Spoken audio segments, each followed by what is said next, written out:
Welcome to the latest edition of the Mind Gut Conversation podcast, a place to learn about new ideas from thought leaders in the area of optimal health, the science of mind gut microbiome interactions, food, and the environment. Today, I have the great pleasure to speak to Matt Lancor, enthusiastic rugby player and founder of the wellness brand Kombuchade. With a keen understanding of the science behind fermentation and a personal commitment to fitness and health, nurtured through years of playing rugby, Matt created Kombuchade, a kombucha brand tailored for athletes and fitness enthusiasts. His education in material science engineering has given him a unique perspective on the structural properties of natural ingredients, enabling him to innovate and develop kombucha that not only supports physical performance and recovery, but also aligns with modern nutritional science. Under Matt's leadership, Kombuchade has quickly grown from a homebrew project into a popular wellness brand, emphasizing organic ingredients, sustainability, and community involvement. His journey from an engineer and rugby player to a health-focused entrepreneur embodies a fusion of science, sports, and sustainable business. Welcome to the show, Matt.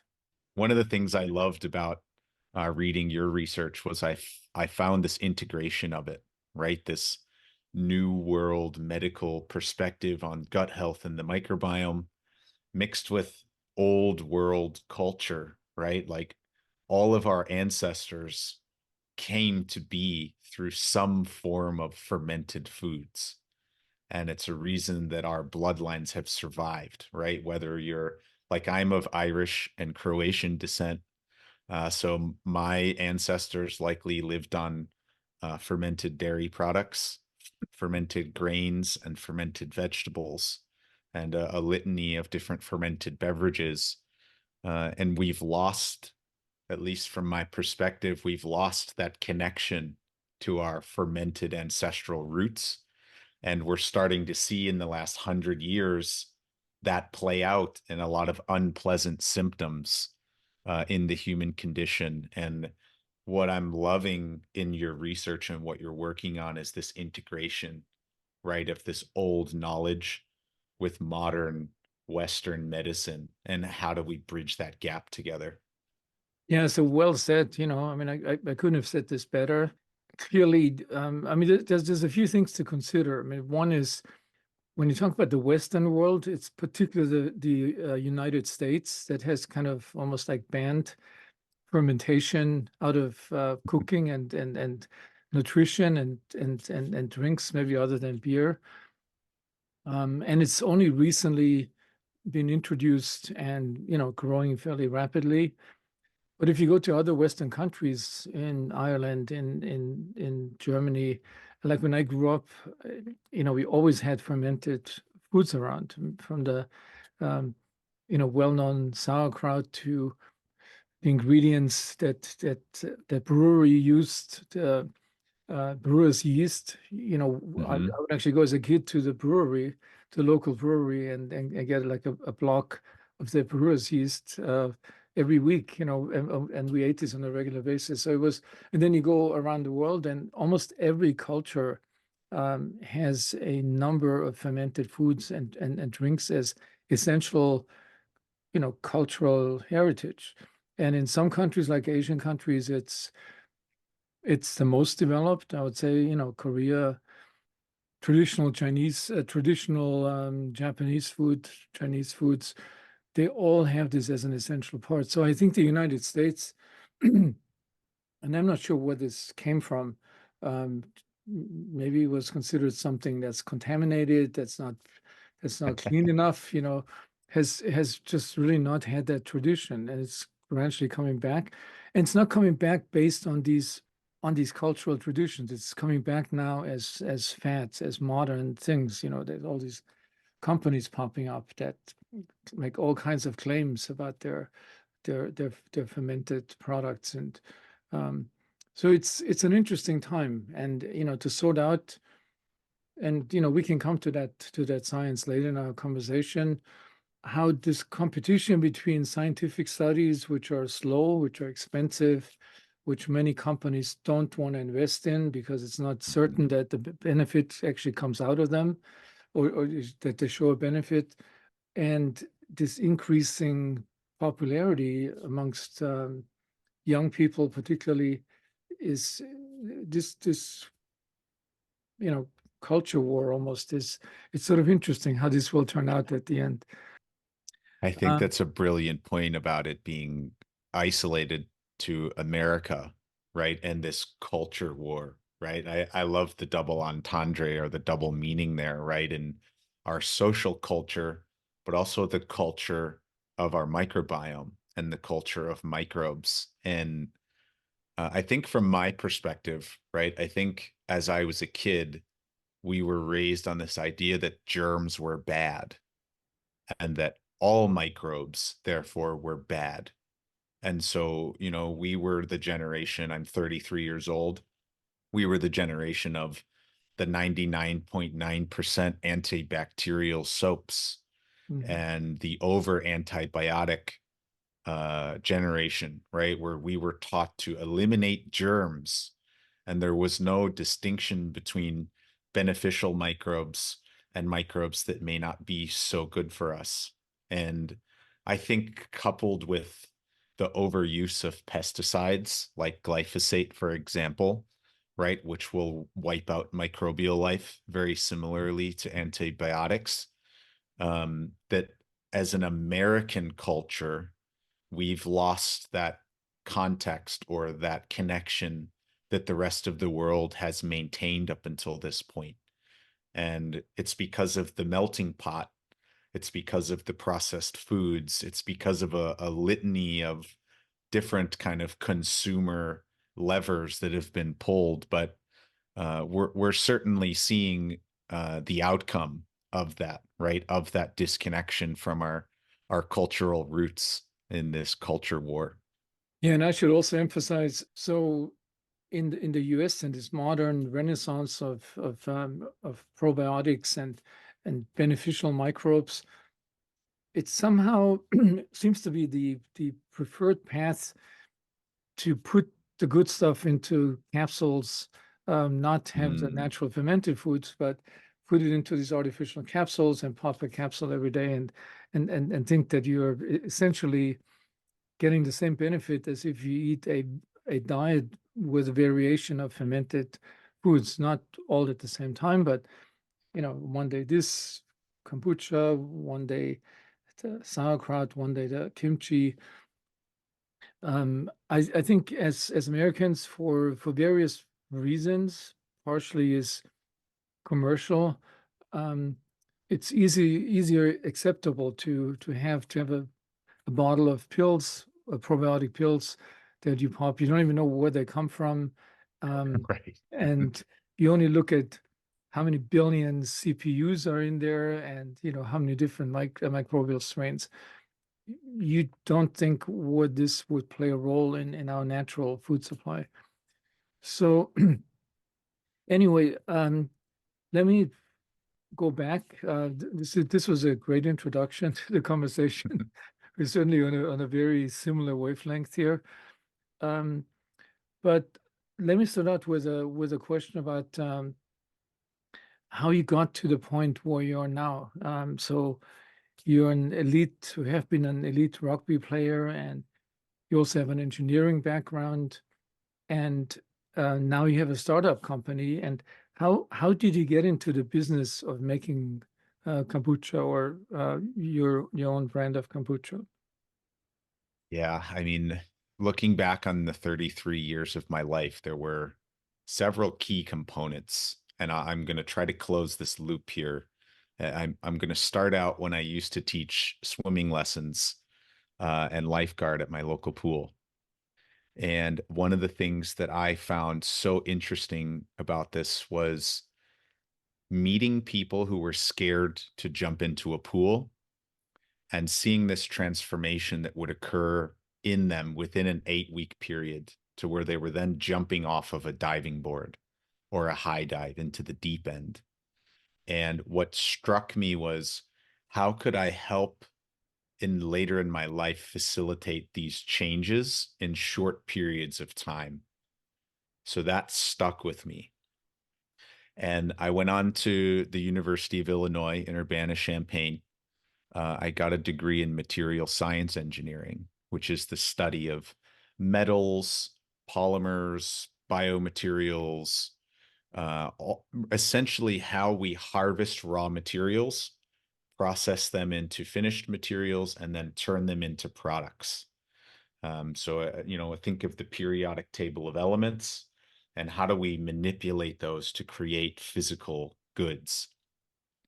After I got the engineering degree, I was still competing heavily in rugby. I've been doing that since it's been over 18 years now that I've been in the sport, and always looking for ways to be bigger, faster, or stronger, right? Tied to this 8-week swim lesson thing. How can I accelerate my growth? How could I accelerate the growth of my teammates in a short period of time? I got selected to play for the Chicago Lions in a national championship tournament out in Seattle. And that's where I first tried kombucha. And I had no idea what it was. I was ahead of the curve, right, in terms of healthy eating, in terms of my peers. And I found kombucha on an end cap after grabbing some Cliff Bars and some bananas. I was kind of looking for something to drink outside of just water.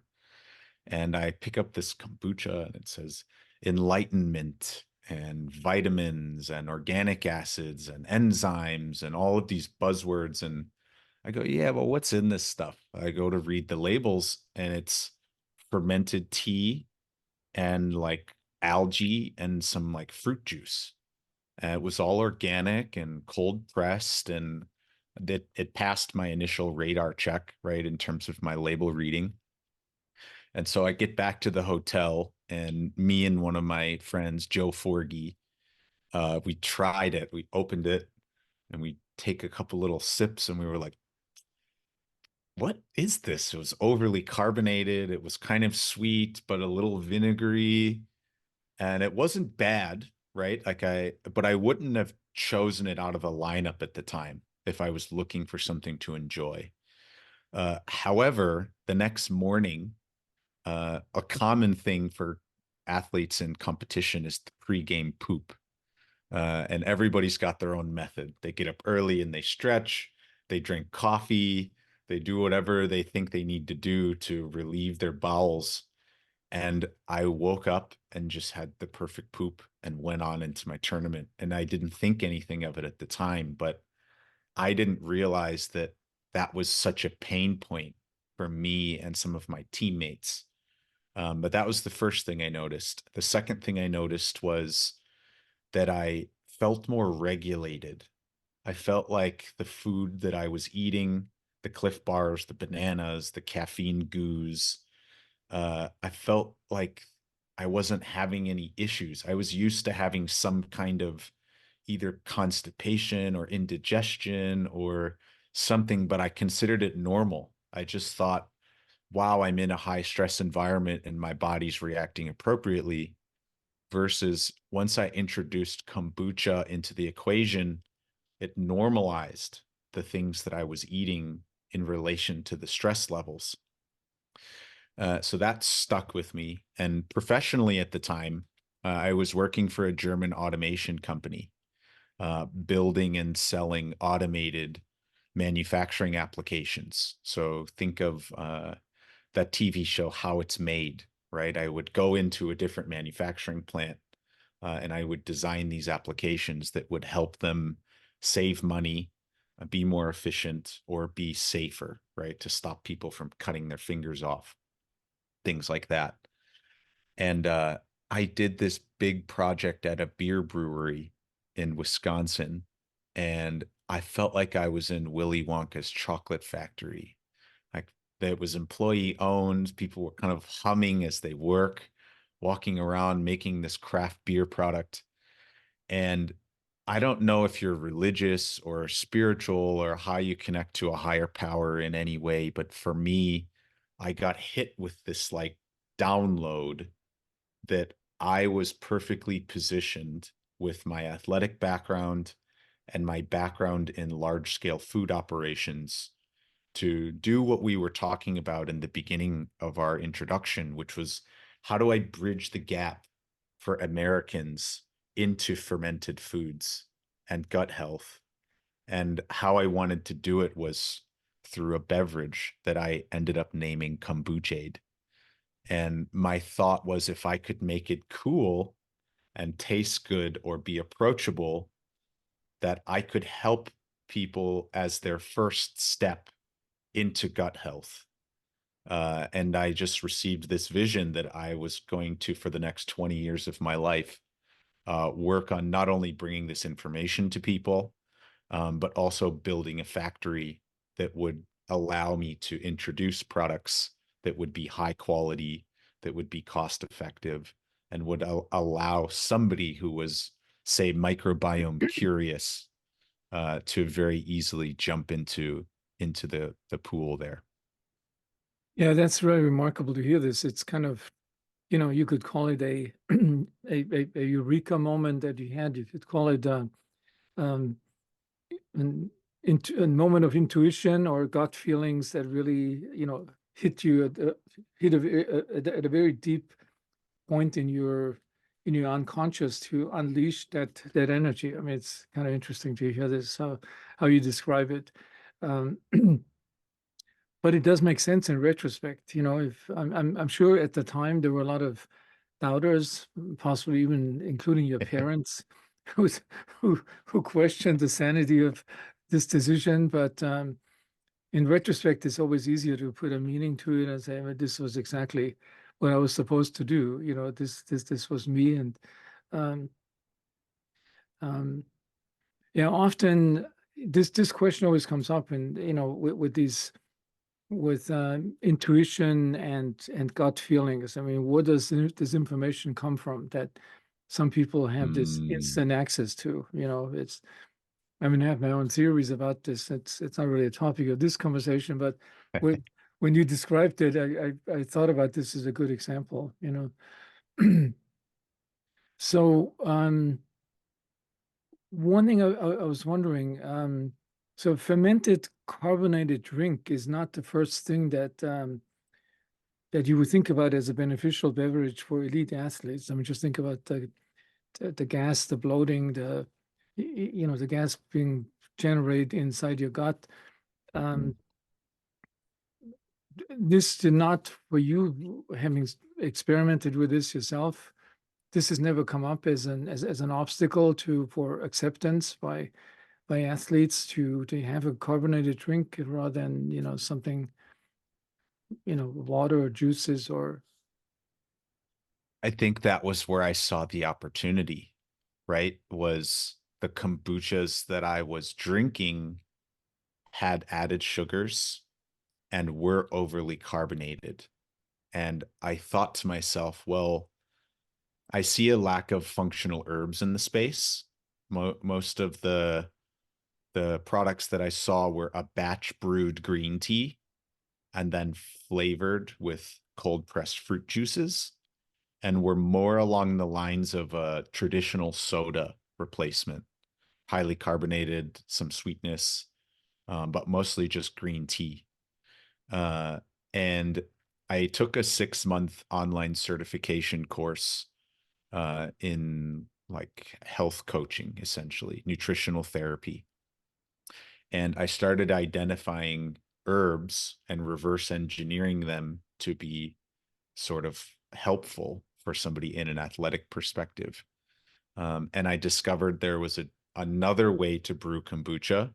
Instead of just a batch brewing, there was a way to do a continuous brewing, which would yield a less carbonated or more functional version of the product. It's more what you would find in a great grandmother's countertop over in Croatia, right? For example, or in Eastern Europe, where you would have a 2.5 gallon jug and they would slowly drink from it. And as it hit about halfway, you would refill it and just have Mhm. this continuous cultured microbiome going that was building over time.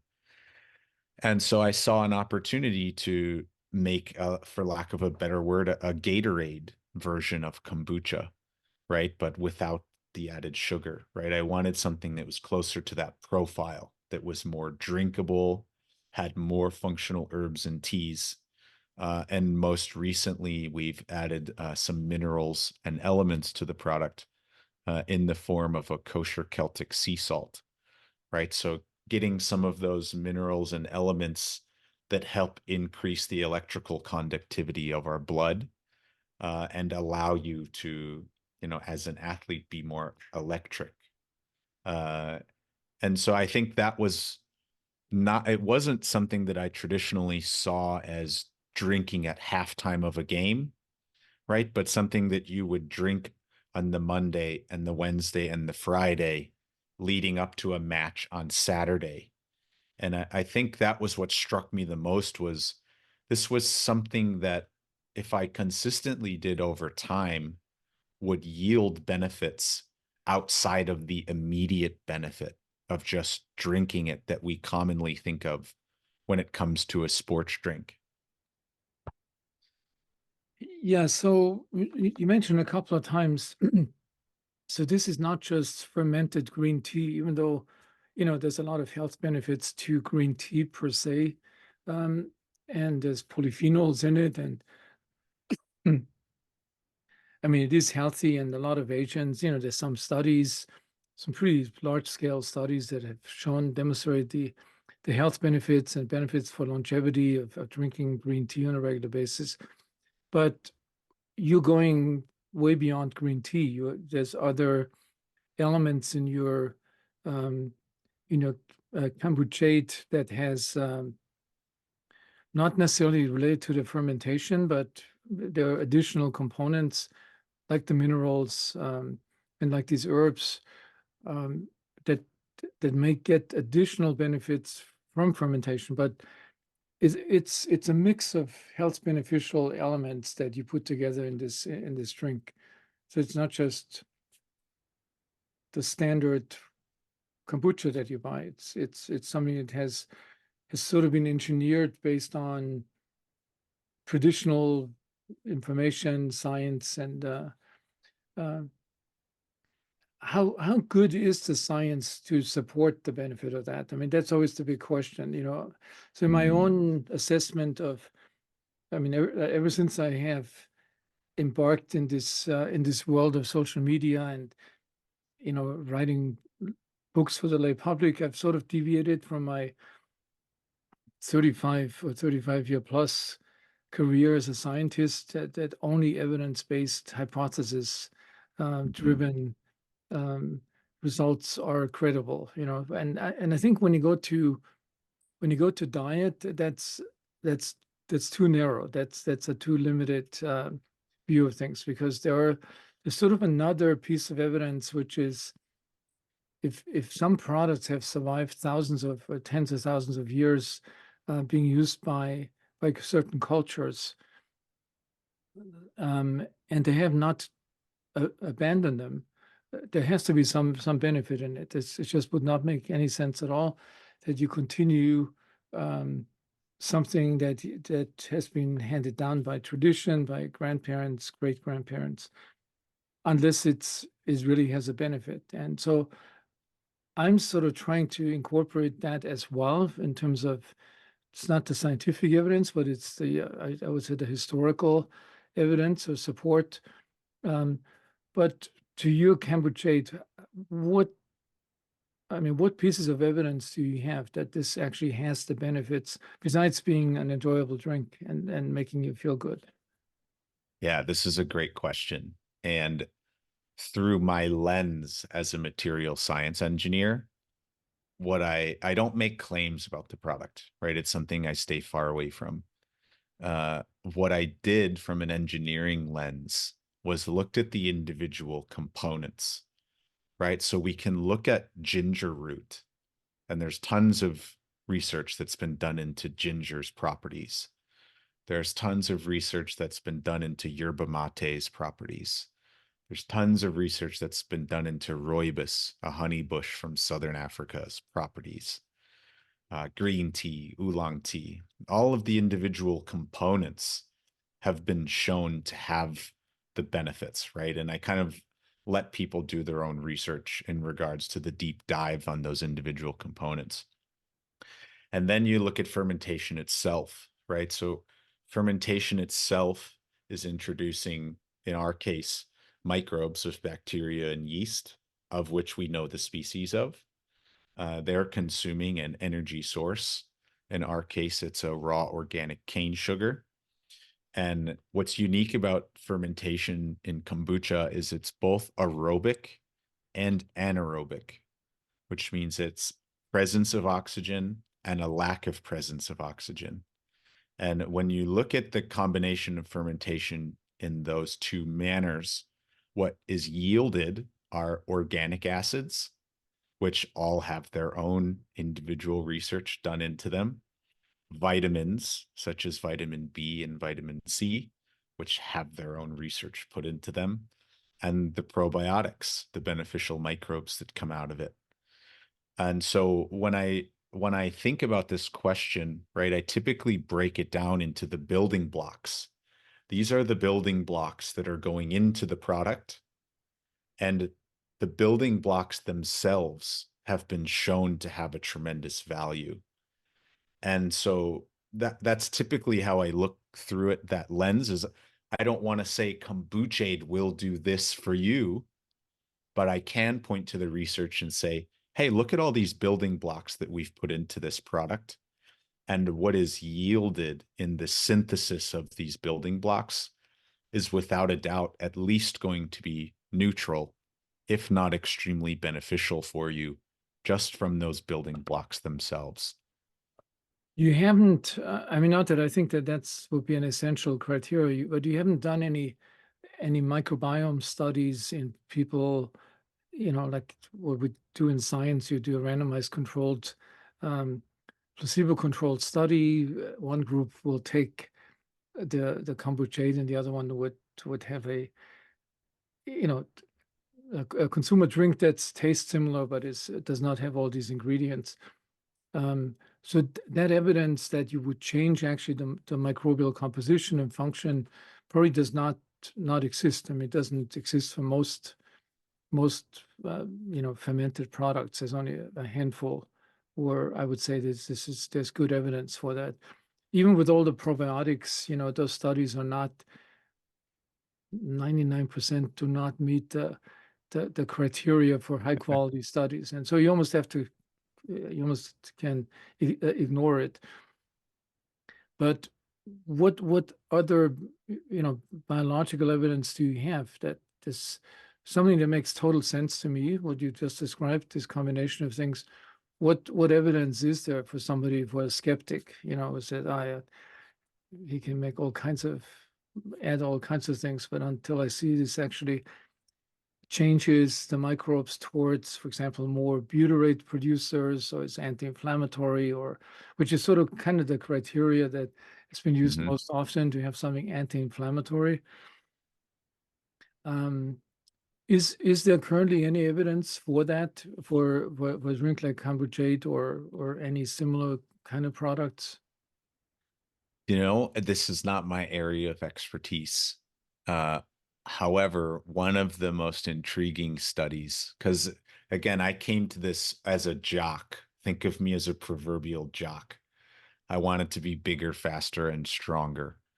And so anecdotally, out of the gate, I was already experiencing the benefits in a high stress, high performance lifestyle. So I didn't need that.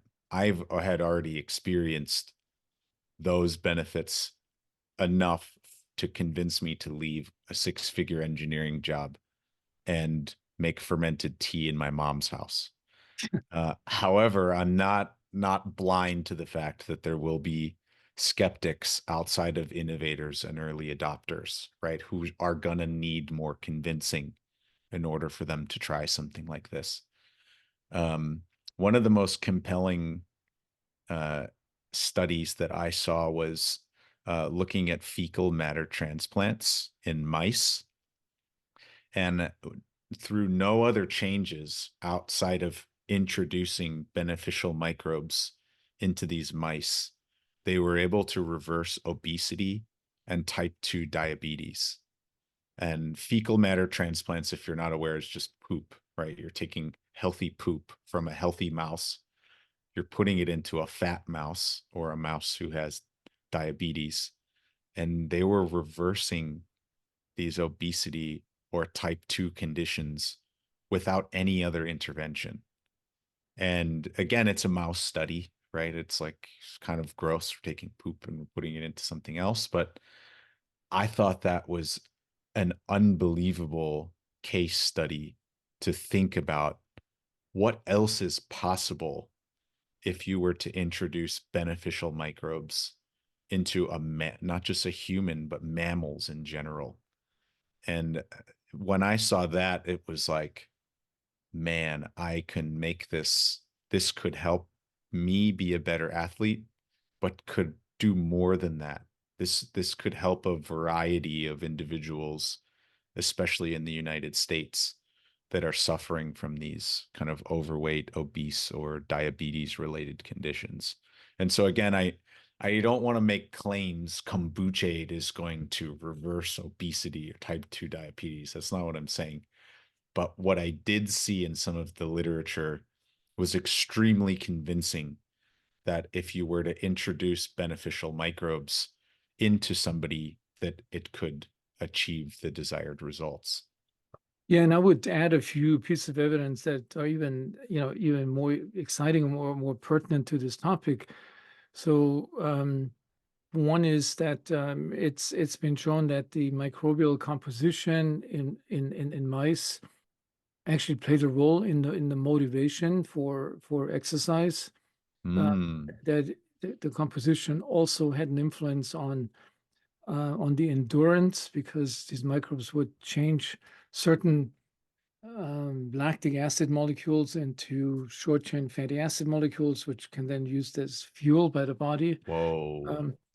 And another one, that this was a controlled study that people showed, like from the Stanford research group, the Sonnenbergs, that they showed when they compared individuals, healthy individuals that either took were consuming a largely plant-based diet with a lot of variety, compared to one that consumed a diet high in naturally fermented foods, so not probiotic pills, but naturally fermented foods, that the group with the fermented foods actually had the greater benefit in terms of anti-inflammatory changes in their blood, and a more beneficial effect on these individuals' gut microbiome. And the most interesting was that it would not just be the microbes that were in this ingested food, the fermented food, but that diet attracted microbes that were neither in the ingested fermented food nor in the gut before. And all of a sudden, they appeared as major players in the gut microbiome. Where they came from is not clear. It could be that they were there all along, but were in non-detectable amounts. So now with this, increased fermented food intake, they would become measurable. And then there's another study, which I think was one of the earliest ones, relates particularly to the rugby theme. A study from Ireland, from an organization called the AFP, a research organization, the AFP Ireland, where they looked at rugby players, their microbiome. There were definitely changes in the microbiome of the rugby players. And the study was not designed to control completely for dietary changes, which obviously there must have been. The rugby players ate a lot more meat and protein, and but there were quite significant changes. And we know now that extreme athletes, like ultramarathon runners and triathlon participants, it's not good for their microbiome. They actually develop the same changes in their gut microbiome as people under chronic psychological stress. That the body perceives these severe perturbations as stress and threatening, and mobilizes the immune system. On the other hand, if it's moderate but regular exercise, which has the opposite. It has a beneficial effect. So somehow I could imagine, it's just a hypothesis, when you as a rugby player and your colleagues or teammates that played, that you may get a benefit because the rugby playing and training, which I'm sure is pretty rough, may border on the realm of actually being a chronic stress as a gut, that if you take something like a drink that facilitates and improves your gut microbial health, will have a significant benefit. It's so there's a lot of pieces that I think supports your approach indirectly. I'm not using Kombuchade, but definitely this concept of naturally fermented foods, which include kombucha. So I find that very credible, I have to say, like the arguments that you make and the personal experience that you had, because not many consumers have that experience. They're not elite athletes, so they can't really say, I feel so much better with drinking a product like that. But if it comes from you and also with sort of a scientific background, makes it also more credible to me than somebody just saying, they just came up with this and out of nowhere. So yeah, I got really excited when I heard about your work and your product, and now listening to you explaining this makes it, really confirms my initial excitement about this. Oh, thank you for sharing that, Dr. Mayer. I feel like it just made sense to me. The more I felt like it was Alice in Wonderland, and I fell down the rabbit hole, and I just started discovering that this could be the next frontier of health and wellness, right? It unlocks another part of our nervous system, the enteric nervous system, which until recently was largely unknown. It unlocks this idea that, back to our intuition conversation in the beginning, that there's neural activity going on in the gut, and that intuition could perhaps be coming from this part of our nervous system and is now communicating from the brain in my head to the brain in my gut. And one of the things that I find so fascinating about peak performers in the sport world is we often categorize them as electric or intuitive. How did he know that was going to happen? How did he know to position himself in that way? He must have just sensed it. And up until this point in my journey, I didn't realize this was likely quantifiable in some way, that this person is doing things that are helping their gut health and helping them unlock abilities out of their enteric nervous system. And whether that's getting sunlight or sleeping well or drinking clean water, or there's all this research into grounding or earthing, right?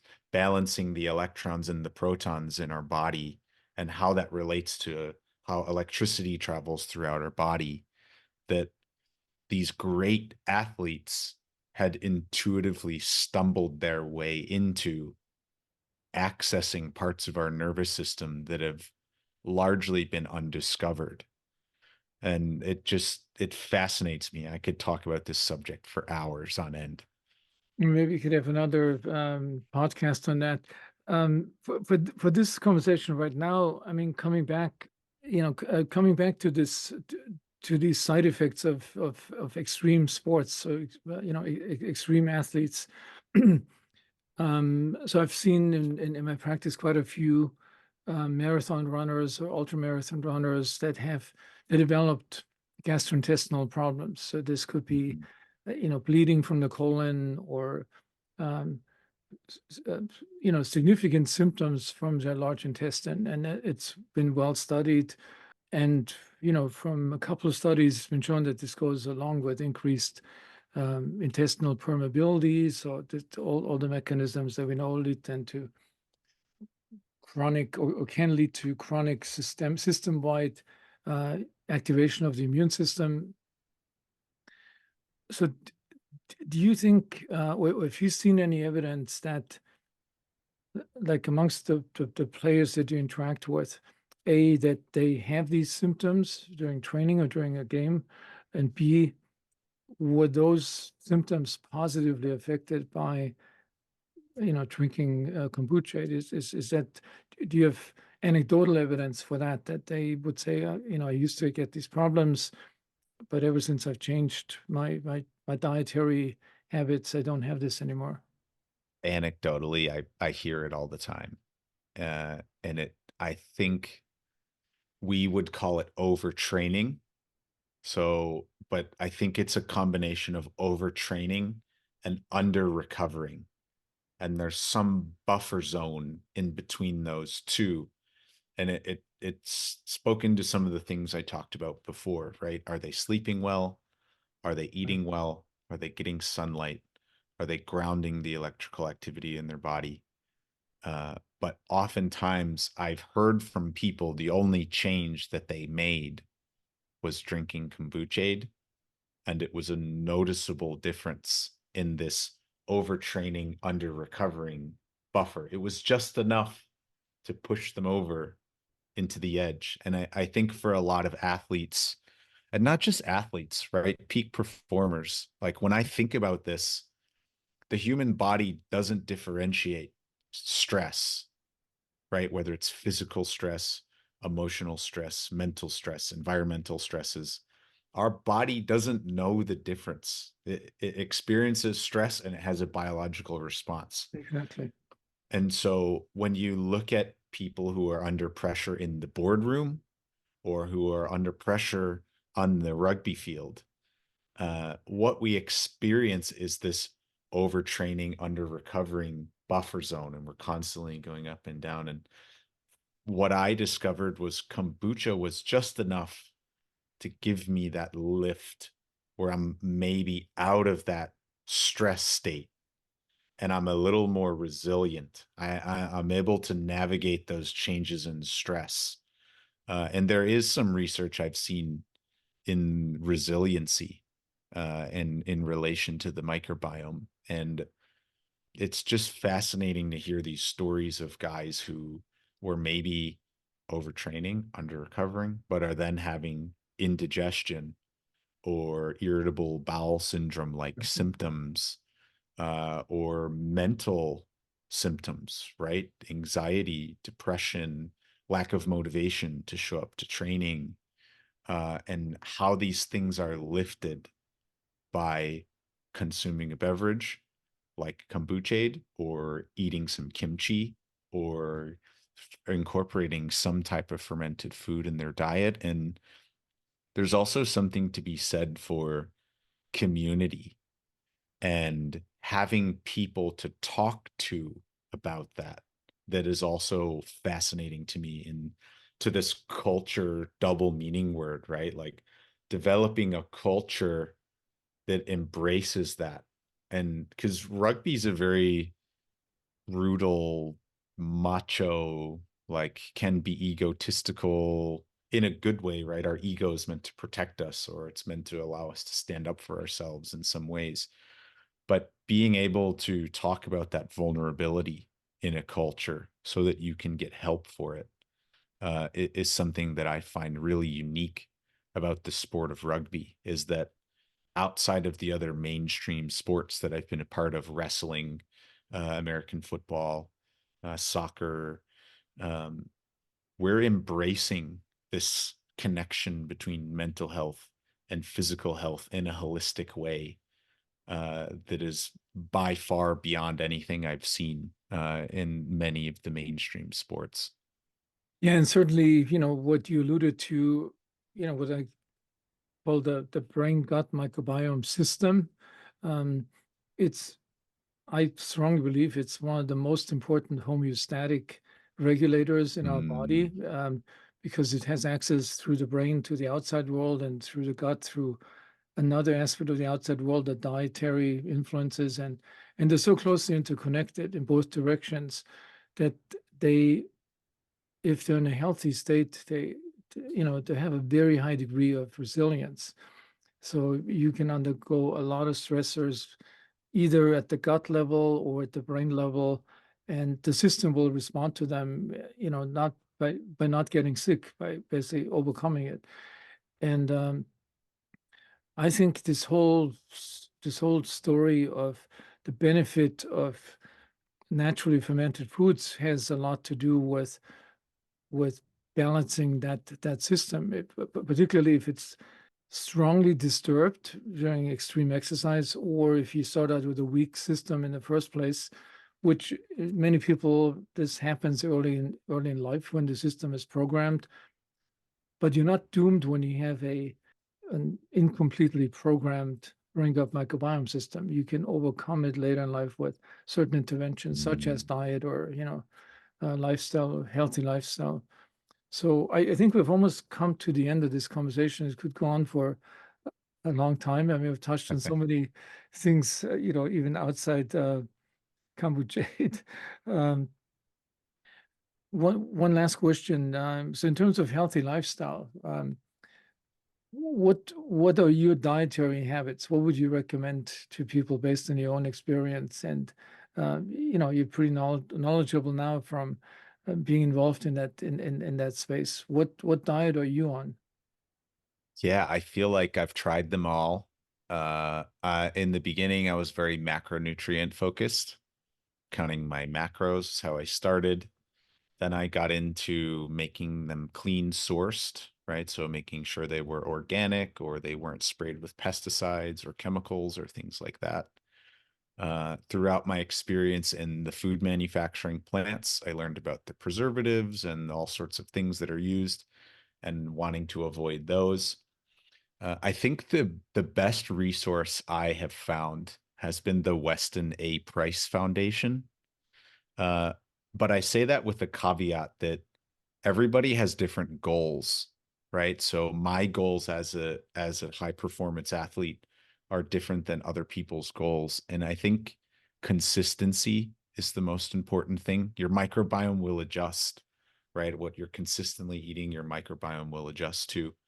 But I tend to say stay away from things that are made in plants, eat things that grow from the earth.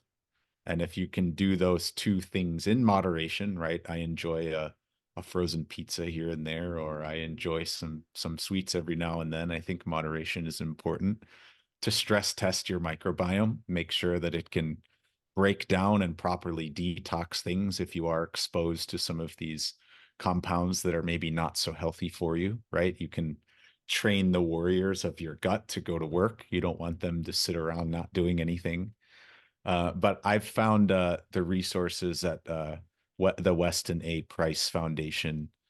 His book, Nourishing Traditions, kind of comes from this more primal, more ancestral way of living.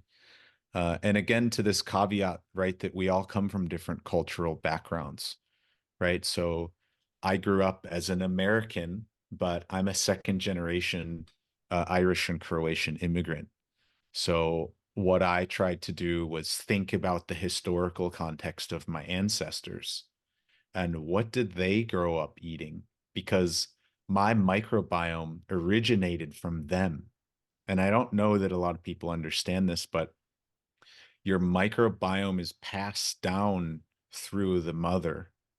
And so we're, for lack of a better analogy, a sourdough starter or a culture that has been passed down to us from our ancestors. And those ancestors grew up eating certain types of foods. And so I typically encourage everybody to try to find clean sources. If you're eating meat, find a local farmer, make sure the animals are eating grass, stuff that grows out of the earth. If you're staying away from meat, eat plants that have not been sprayed with chemicals or pesticides that could irritate your gut microbiome. And then become curious, right? Like, where did your microbiome come from? And what did your ancestors consume that allowed you to be birthed into this time and enjoy this life that we have here? great sentence to end this conversation. Thank you so much, Matt. I think this was extremely useful, not just for myself, but hopefully for many of our viewers. And um, where can people go to learn more about your company and your product? Yep, we're on kombuchade.com. So kombuchade.com. I'm on LinkedIn at Matt Lancor. I like to post about some of my dietary routines or other theories and thoughts that I have about foods and the microbiome. We're on all the social media platforms with Kombuchade at either Instagram or Facebook.